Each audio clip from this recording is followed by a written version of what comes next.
50 രൂപ വിലയുള്ള ഒരു ഇരുമ്പിന്റെ പീസ്. ഞാൻ അത് ഒരു ബ്ലാക്ക് സ്മിത്ത്, ഒരു കൊല്ലപ്പണിക്കാരന്റെ ഷെഡിൽ കൊണ്ടുചെന്ന് കൊടുത്തു.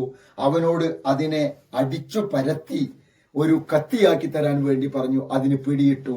ഇപ്പോ അത് നല്ല ഷാർപ്പാണ്, നല്ല ഒരു കത്തിയാണ്. ആ കത്തിയുടെ വില ഇപ്പോ 500 രൂപയാണ്. ഇതേ ഇരുമ്പിന്റെ പീസ് ഒരു കാറിന്റെ ഹാൻഡ് ബ്രേക്കിന്റെ ലിവറായിട്ടാണ് മാറുന്നത് എങ്കിൽ അത് അതിനുവേണ്ടി ഷേപ്പ് ചെയ്യണം, അതിനുവേണ്ടി മൗൾഡ് ചെയ്യണം. ഇപ്പോൾ അതിന്റെ വില 500 അല്ല, 5000 കാരണം അത് നിൽക്കുന്നത് ഇപ്പോൾ ഒരു കത്തിയായിട്ടല്ല, ഒരു നല്ല ഒരു പക്ഷെ ഒരു ഇന്നോവ കാറിന്റെ ഹാൻഡ് ബ്രേക്കിന്റെ ലിവർ ആയിട്ടാണ്.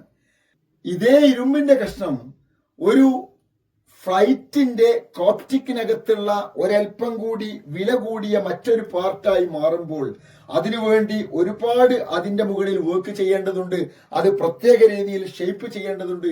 ഇപ്പോൾ അതിന്റെ വില 500 അല്ല, 5000 അല്ല, മറിച്ച് 5 ലക്ഷമാണ്. 50 രൂപക്ക് വാങ്ങിയ ഇരുമ്പിന്റെ കഷ്ണം പ്രത്യേക രീതിയിൽ ഷേപ്പ് ചെയ്ത് കത്തിയാക്കിയപ്പോൾ 500 രൂപ വിലയായി എങ്കിൽ അത് ഒരു വാഹനത്തിന്റെ, ഒരു സാധാരണ കാറിന്റെ പാർട്ടായി മാറിയപ്പോൾ അതിന്റെ വില 5000 രൂപയായി മാറിയെങ്കിൽ, ഒരു ഫ്ലൈറ്റിന്റെ പാർട്ടായി മാറിയപ്പോൾ, കോപ്റ്റിക്കിലെ ഒരു പീസായി മാറിയപ്പോൾ അതിന്റെ വില 5 ലക്ഷം. പ്രിയപ്പെട്ടവരെ, നമ്മൾ ഓരോരുത്തരും അങ്ങനെ തന്നെയാണ്. ഒരിക്കലും നാം എന്ത് എന്നുള്ളത് ഇപ്പോൾ നാം നിൽക്കുന്ന പൊസിഷൻ അല്ല.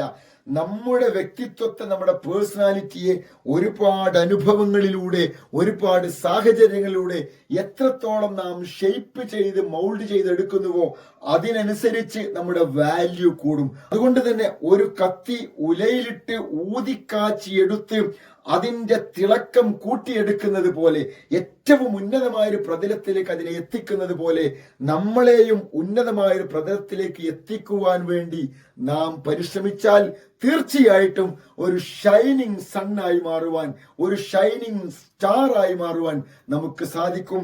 നാം ആണ് നമ്മുടെ വ്യക്തിത്വത്തിന്റെ ഉത്തരവാദി. നമ്മുടെ ഡെസ്റ്റിനി തീരുമാനിക്കുന്നത് നാം തന്നെയാണ്.